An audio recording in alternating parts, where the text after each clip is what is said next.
Hudson tá de volta aos treinos. E além disso, o que Marcão achou e quais são as possibilidades para ele escalar neste sábado contra o Flamengo? Vai de John Arias, vai de David Braz, vai manter John Kennedy, enfim, tem vários jogadores ali. Marlon vai ser mantido também. Marcão falou disso na coletiva e a gente pode tirar ali já algumas ideias do que pode acontecer contra o Flamengo. Roda a vinheta do Giro de Notícias.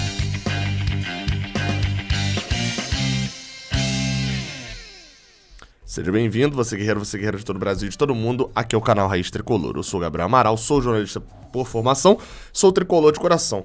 A saturação desse vídeo tá bem forte, essa camisa tá mais rosa do que nunca. Enfim, deixa seu like embaixo, se inscreva aqui no canal e vamos embora pra gente poder fazer. Assiste esse vídeo até o final, beleza? Vamos embora pra gente falar um pouco de Fluminense. Começando por Hudson. Bem, o Fluminense informou que depois de todo o período em que o Hudson ficou de fora aí pela lesão. A notícia é ótima isso, tá? Ótima em todos os sentidos. Ele se lesionou ainda no Carioca, no jogo contra a Portuguesa, e fez uma cirurgia no joelho, foi uma lesão bem séria e tal. Ainda não tem previsão de retornar e estar disponível para os jogos, mas o Hudson já voltou a correr em volta ali não é em volta do gramado, né? Mas enfim, necessariamente. Mas já começou a correr ali no CT, ou seja, já está começando a ter a sua recuperação. Tá aí, por exemplo, uma foto do jogador, outras fotos foram tiradas no treinamento desta semana. No treinamento, na verdade, desta quarta-feira. Ou seja, o Hudson que vem se recuperando já dessa lesão. Por que eu falei que a notícia é ótima? Porque a gente vai começar a usar o Hudson agora? Claro que não, né? Espero que não, inclusive. Mas porque, como o contrato dele acaba no final do ano, se ele conseguir ter condições de jogo até dezembro, show. Ok. Se ele não conseguir ter condições de jogo até dezembro, o Fluminense ainda precisar dele ter uma recuperação física, o Fluminense precisa estender um pouquinho o contrato, estender, se eu não estou enganado, até o final de fevereiro, é o permitido atual. E aí, com isso, o Fluminense teria que estender para não correr risco de sofrer um processo depois de ter dispensado um jogador lesionado. Entendido? Então, aí até vi gente falando, pô, mas é óbvio, né? O Hudson vai falar que ainda tá sentindo dor, que não tá... Só qual é o problema? Se o Hudson deixar pra fechar um contrato pro ano que vem só em março, ele vai ter alguns problemas. Então, o ideal até mesmo pro próprio Hudson, sabendo que ele não fica no Fluminense, ele já deve estar negociando ali contrato, alguma coisa. Você pode até falar, pô, o Hudson é muito ruim, não sei o que. Cara, eu até acho que o Hudson não vai arrumar uma Série A alta ou média como é a do Fluminense, não. Acho que vai pra acabar indo pra um Coritiba, pra um Cuiabá, para um time que vai jogar a Série A na parte de baixo do ano que vem. Então é do interesse dele também. Então torço para recuperação rápida de Hudson, porque quanto mais rápido ele se recuperar, mais rápido ele sai do Fluminense. A outra notícia é sobre os 4 jogadores diferentes que a gente viu no Fluminense e Atlético Paranaense. Quais são esses 4 jogadores? Tá só para destacar. A saída de Danilo Barcelos para a entrada de Marlon na lateral esquerda.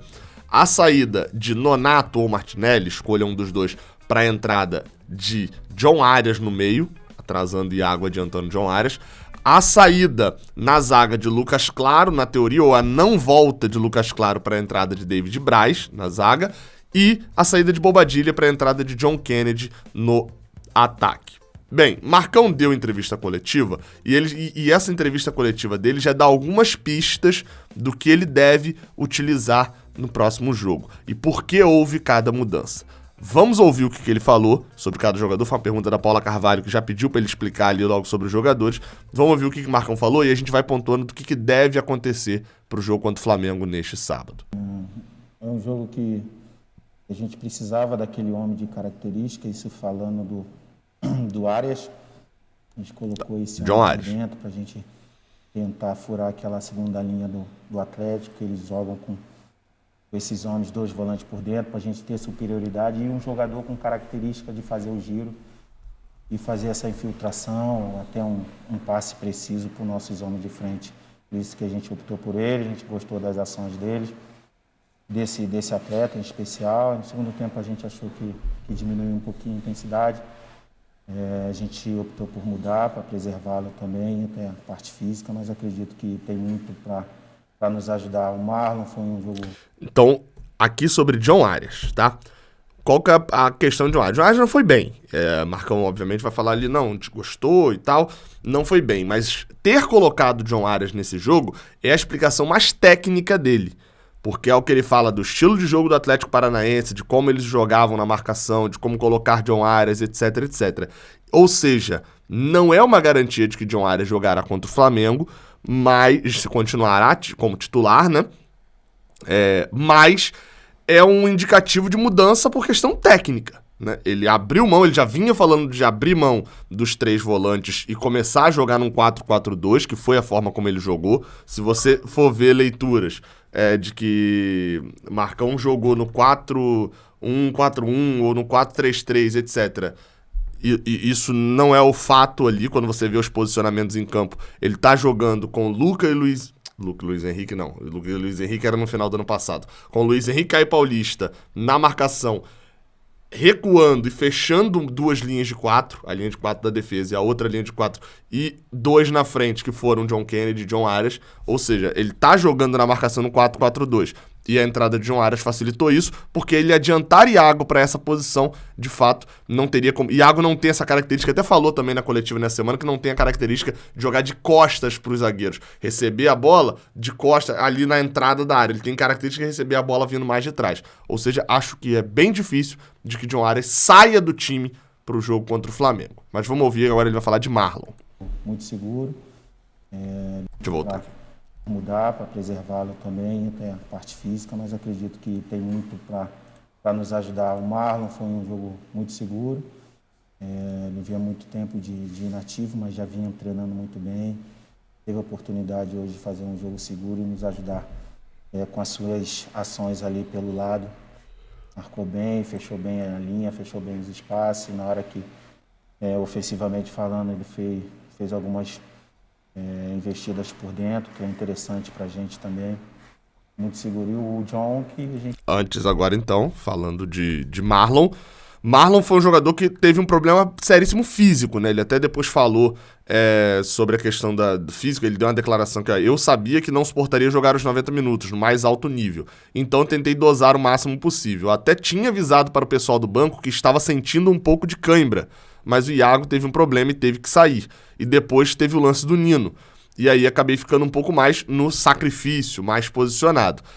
Foi o que disse Marlon, que não jogava há muito tempo. Marlon não jogava desde o final de maio, ainda na Turquia. Isso é muito tempo, são 4 meses praticamente. Isso não é uma pré-temporada, é algo realmente muito longo. Aliás, são mais de 4 meses, né? São 5 meses ao todo, considerando que foi no meio de maio. Então, assim, Marlon é um jogador que deve ter ganhado a posição. Só que qual que é a questão? Quando perguntado sobre Danilo Barcelos, Marcão falou que, na verdade, ali, ó, quando ele fala do Barcelos, é que ele segurou porque o Barcelos veio de uma sequência de jogos. Em algum momento, Marlon ia ter que jogar.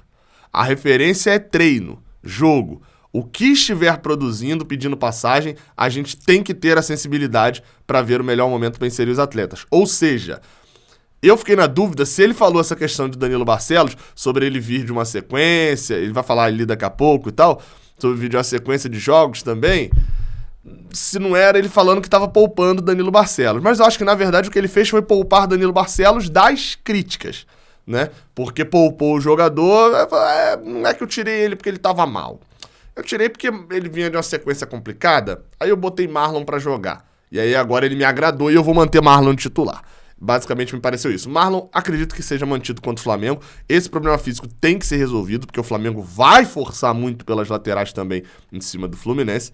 Mas, enfim, vamos ver como é que vai funcionar esse período aí agora do Fluminense, né? Sobre lateral esquerda. Vamos falar agora de centroavante, porque aí esse foi um caso mais simples, né? Por dentro, que é interessante pra gente também. Muito seguro. E o John, que a gente imaginou de a gente não ter o nosso centroavante 9, né? Característico. Ele tem a facilidade de vir por dentro, fazer o pivô, um jogador mais leve. E contribuiu muito porque a gente queria nesse jogo. São 3 jogadores que entraram, corresponderam, nos ajudaram bastante a construir essa vitória. É uma vitória difícil, Por característica, o Atlético tem a maneira de jogar que é muito difícil de marcar, de encaixar a marcação. E se você não tiver, em algum momento, eles tinham 6 dentro da área, a bola do lado. Em algum momento, se você não estiver concentrado, bem posicionado, possivelmente você toma um gol. Tem que dar os parabéns para a equipe, que todos que entraram, todos que começaram jogando. Hoje, mais uma vez, foi o Fluminense que a gente gosta de ver, um Fluminense forte, seguro, e construindo essa bela vitória com 3 pontos importantes. Aqui ele já passou do assunto de falar, né? Deixa eu voltar aqui para poder finalizar. Então, assim, sobre John Kennedy, para mim pareceu bem óbvio. John Kennedy só jogou porque Bobadilla foi ver o nascimento da filha na Argentina. Qual que é a questão? Bobadilla, pelo que eu vi das fotos do treinamento da terça-feira, não foi do treinamento da quarta, mas do treinamento da terça-feira, Bobadilla ainda não tinha treinado. Ou seja, não estava no campo. Eu vi das fotos lá, procurei todas as fotos e não tinha foto de Bobadilla treinando. Se Bobadilla não tiver voltado pelo menos até esta quinta, é bem possível de que a gente não veja Bobadilla jogando Fla-Flu. Ele voltando a treinar, aí eu acho que é bem possível de que a gente veja Bobadilla jogando e John Kennedy com opção. Apesar de ter ido bem, na minha opinião, acho que Marcão não vai manter Bobadilla não. E a outra mudança, essa é que dá uma dúvida total, que é Lucas Claro, ele foi poupado porque tava com o desgaste muito alto. Mas aí entra David Braz e faz uma partida muito boa. Lucas Claro é um jogador que tem muito da confiança do tricolor, mas está muito mal. E aí você tem David Braz, que é um jogador que não tinha confiança do tricolor e faz 2 partidas muito bem. Quem que você coloca pro Fla-Flu? Comenta aqui embaixo. Eu não sei o que Marcão vai fazer nesse caso. Enfim, até a próxima. Valeu!